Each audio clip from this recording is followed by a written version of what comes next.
The closet smelled of cedar, old dust, and, inexplicably, expensive jasmine. I stood in the center of stateroom 402, my keycard still pressing lightly into the palm of my hand. I had paid extra for the isolation. The Cunard line promised heritage, silence, and the kind of stiff upper lip privacy I needed to stitch the shredded remains of my career back together. I was an archivist. I dealt in preservation, in keeping things static and safe. I did not deal with surprises. And I certainly did not deal with the woman currently crouching behind my hanging garment bag. I didn't scream. I didn't have the energy for theatrics.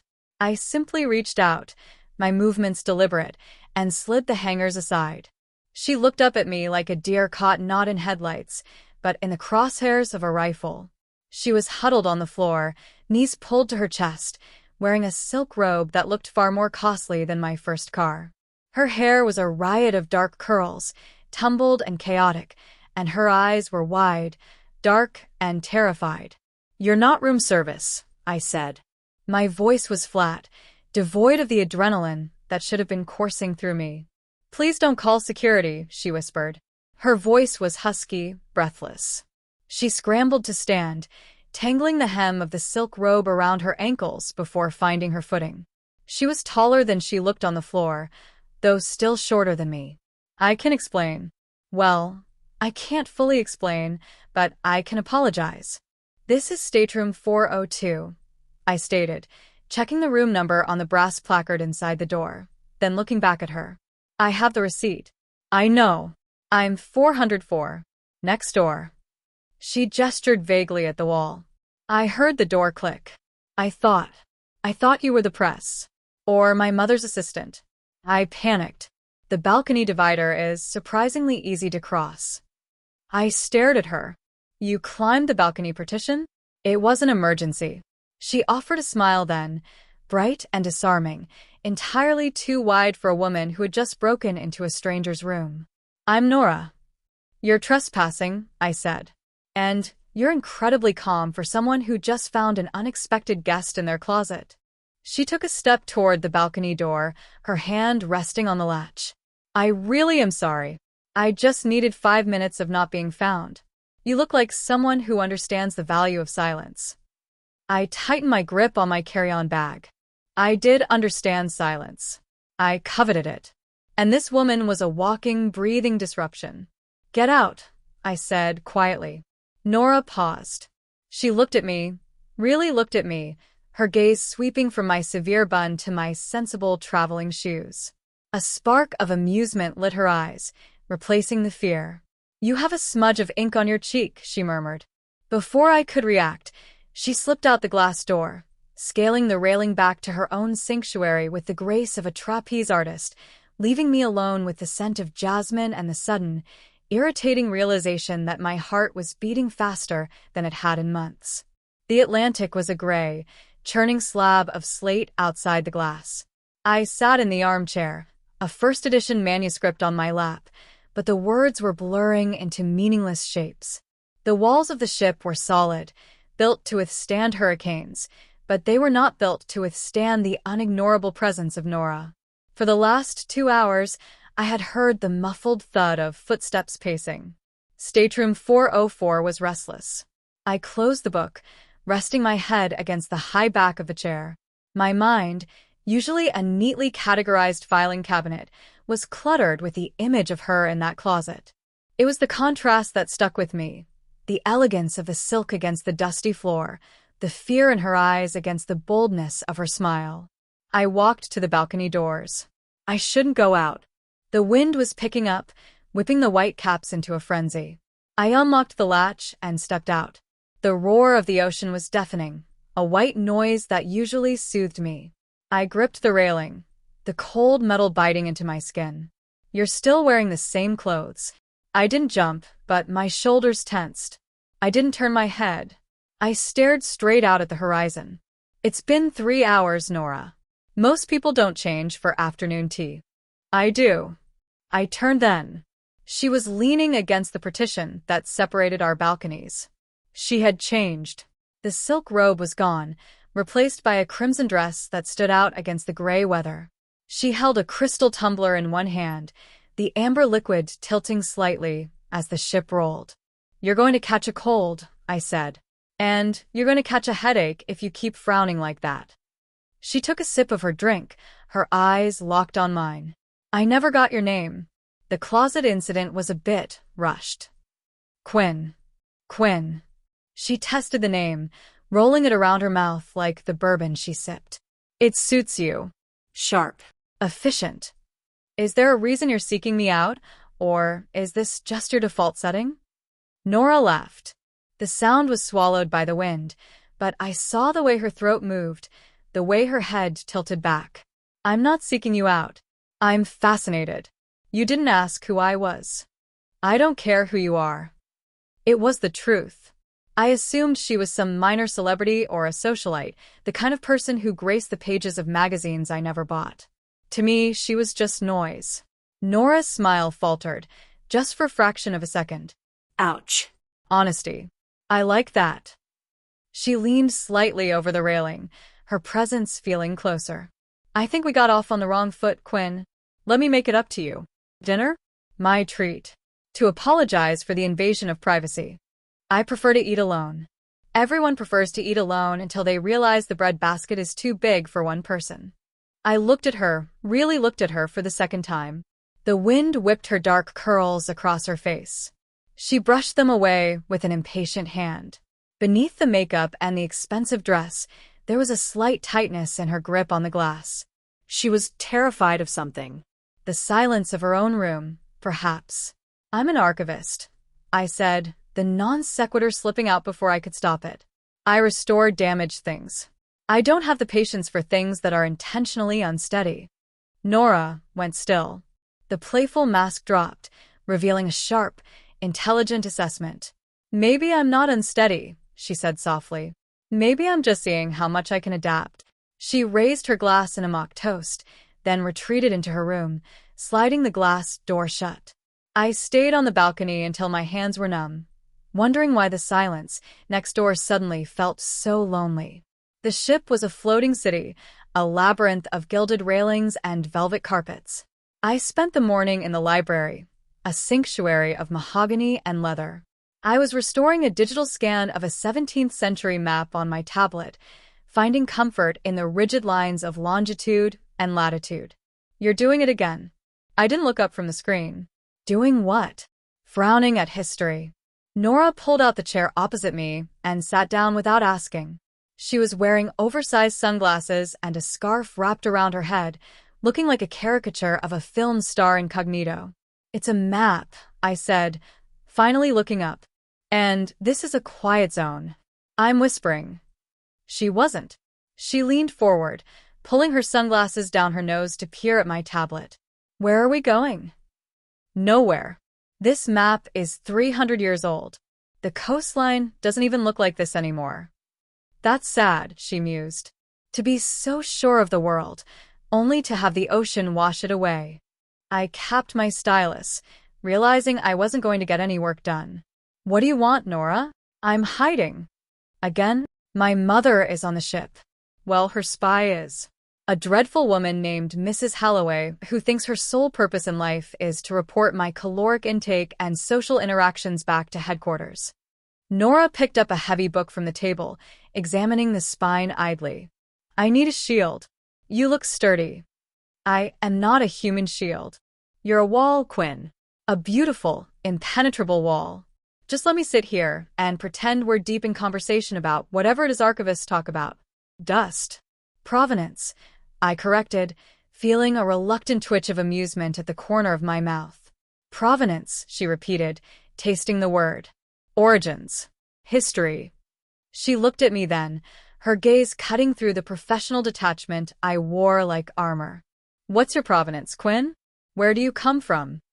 "Chicago," I said. "And I'm working." "You're hiding too," she countered softly. "People who are happy with their lives don't lock themselves in a library on a luxury cruise while the sun is shining." She was too perceptive.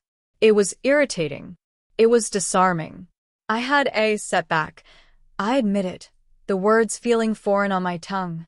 I trusted the wrong person with the project. It cost me my reputation. Nora's expression softened. She didn't offer pity, which I would have hated.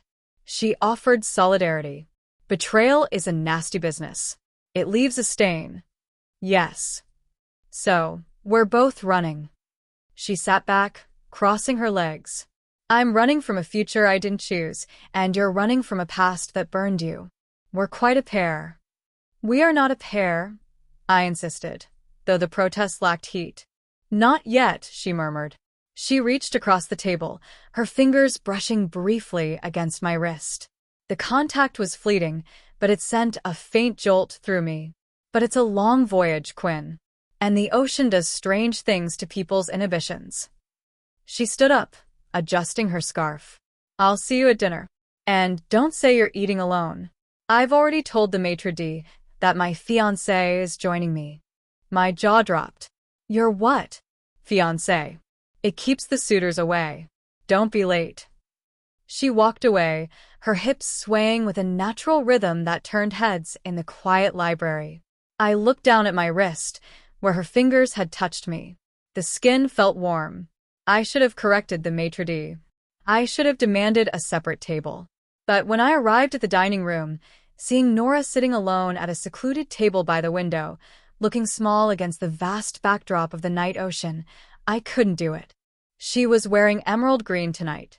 It made her skin look like alabaster. You came, she said as I approached. She sounded relieved. I didn't want to make a scene. I lied, sitting down. Liar. She signaled the waiter to pour the wine. You were curious. Morbidly. The dinner was unexpected.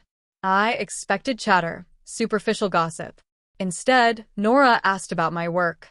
She listened, truly listened, as I explained the chemistry of varnish removal, the delicacy of paper conservation. She watched my hands as I spoke, her eyes following my gestures with genuine interest that made me self-conscious. You love it, she observed over dessert. You talk about it like it's a lifelong passion. It's reliable, I said. Art doesn't change its mind. It doesn't lie.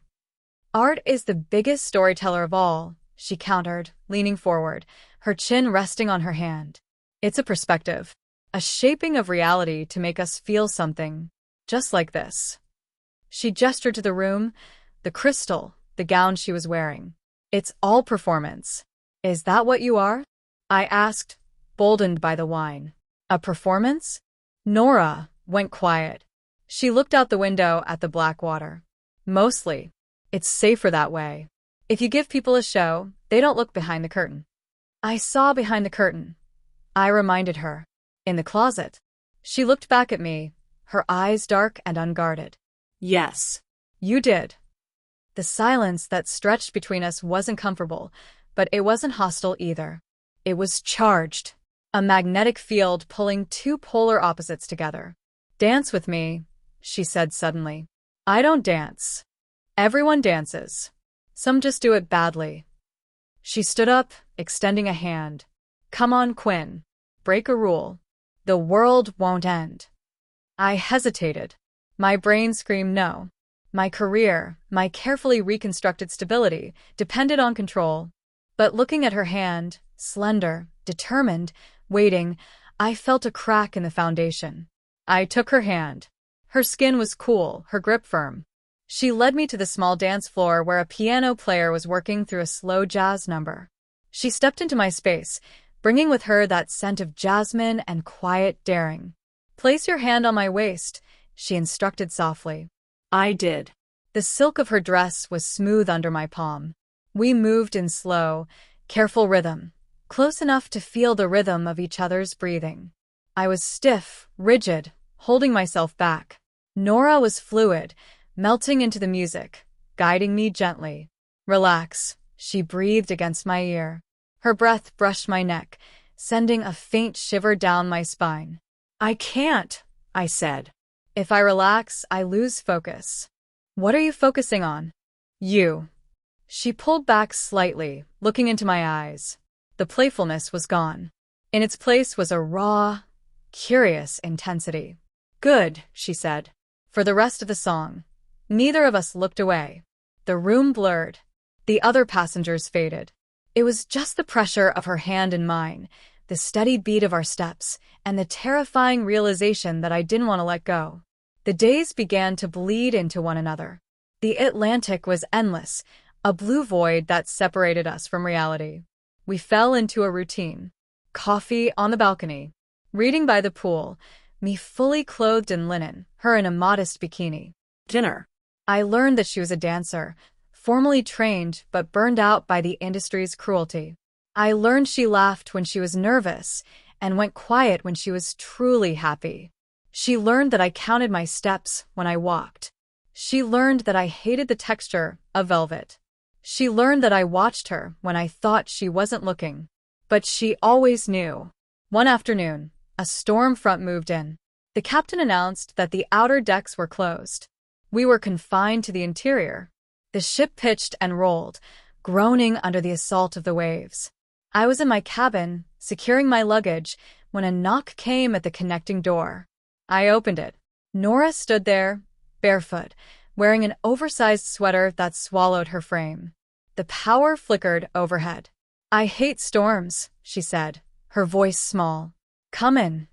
She curled up on the end of my bed, watching me as I moved around the room, putting away loose items. The ship lurched violently. Nora flinched, wrapping her arms around herself. "It's just water," I said, trying to be soothing. "Physics." "It's chaos," she countered. "It's the loss of control." I stopped. I sat down on the edge of the bed, near her, but not touching. "I thought you liked chaos." "I like the chaos I create," she said. "I like the chaos I can stop. This." She gestured to the darkened porthole. "This is big enough to swallow us whole. I won't let it swallow you." The words hung in the air, heavy and absolute. I hadn't meant to say them with such conviction. Nora looked at me, her eyes searching mine.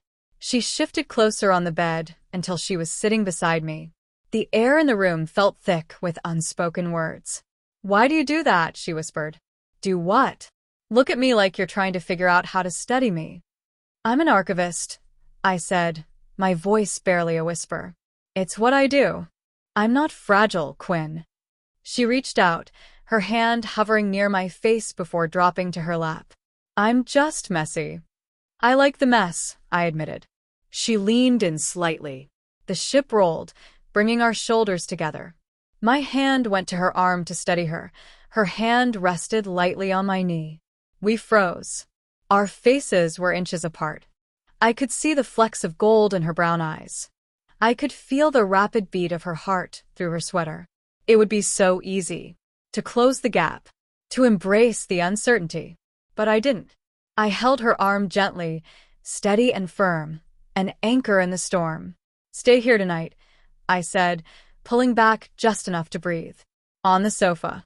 You shouldn't be alone if you're scared." Nora let out a breath that sounded like a sigh of relief. She rested her forehead against my shoulder for a brief moment. "Okay." That night, she slept in my bed. I insisted, taking the sofa myself. I lay awake for hours, listening to her steady breathing, listening to the storm rage outside, knowing that the real danger wasn't the ocean. It was the woman sleeping 5 feet away, who was slowly breaking down the walls I had built. The tension was a tangible thing now. It sat between us at breakfast, walked with us down the corridors. It was the unspoken truth in every room we shared, and the rooms were getting smaller as the voyage neared its end. We were in the ship's gallery. A mediocre art auction was taking place. Nora was bored, critiquing the bad landscape paintings with sharp accuracy. "That blue is offensive," she whispered to me. "It looks like detergent. It's cerulean." I corrected automatically. "But the composition is derivative." "You're such a snob." She bumped her shoulder against mine. "I have standards. Do you?" She turned to me, ignoring the auctioneer. "You have walls, Quinn. High ones. But I think you're starting to like what's on the other side." "Nora, I'm going to the gala tonight," she interrupted. "The captain's farewell. It's the last night." The reality hit me like a wave. The last night. Tomorrow, New York. Tomorrow, she went back to her paparazzi and her mother's demands, and I went back to my archives and my carefully ordered life. I don't have a dress, I said. I do. She didn't just have a dress. She had the dress. But she didn't lend it to me. She wore it. When I met her in the atrium that evening, my breath actually caught in my throat. It was black, backless, clinging to her in a way that was elegant rather than revealing. She looked confident. She looked unapologetic. I was in my tuxedo, a relic from my father, tailored to fit my frame. It was severe, sharp, the antithesis of her fluidity. Handsome, she murmured as I took her arm. You look. I couldn't find the right word. Unforgettable. I aim to be. The night was a blur of champagne and polite conversation that I barely registered. My entire world had narrowed down to the woman beside me. I was hyper-aware of every movement she made, every time her arm brushed mine, every smile she sent my way. We skipped the main dance. We ended up on the observation deck, the wind tearing at our hair. The city lights of the coast were visible in the distance, a string of pearls on the horizon. It's over, Nora said, her voice flat. We dock at 6 a.m. She turned to face me. The playfulness was gone. She looked stripped down, raw. I don't want to go back. You have to. I could run away, she said. With you. I'm not running anymore, Nora. Then what are you doing? I'm standing still, I said. Waiting. For what? For you to catch up.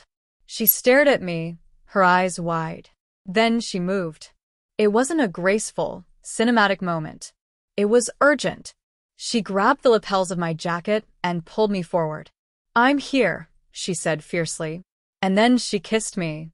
It was firm, earnest, a bridge between two worlds that had seemed impossible to connect. Her mouth was warm, her kiss full of unspoken promises. I didn't hesitate. I wrapped my arms around her waist, pulling her close, holding her as if she might vanish with the wind. The control I prized so highly shattered, and I didn't care. I wanted to hold on to this moment forever. We broke apart only when we needed air. Her forehead rested against mine, her breathing ragged. My hands rested on her back, steadying both of us. You kissed me, I whispered, the wonder evident in my voice. I told you, she said, a shaky smile touching her lips. I like to rewrite the script. New York was gray and loud. The spell of the ocean was broken the moment the gangway touched the pier. We stood in the lobby, surrounded by porters and luggage. The distance that had vanished at sea was creeping back.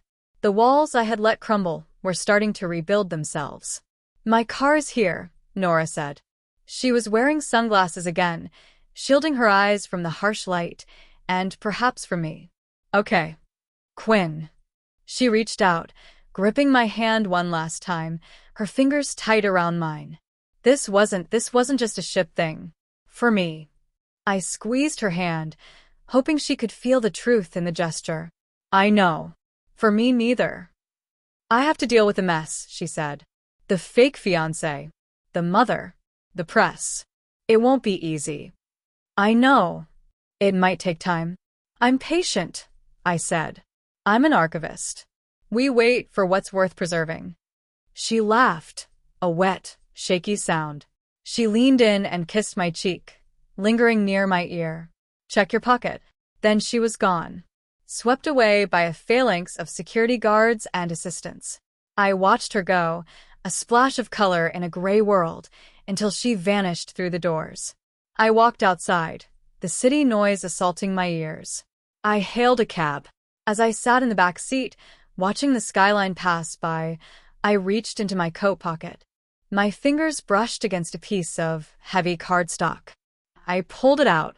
It was a coaster from the ship's bar. On the back, in sprawling, chaotic handwriting, was a phone number. And below it, a date, 2 weeks from now, and an address. The Guggenheim, 2 p.m. I'll be the one looking at the art like I want to understand it.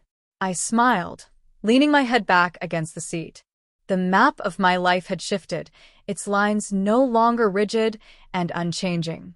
And for the first time in a long time, I wasn't afraid of the unknown.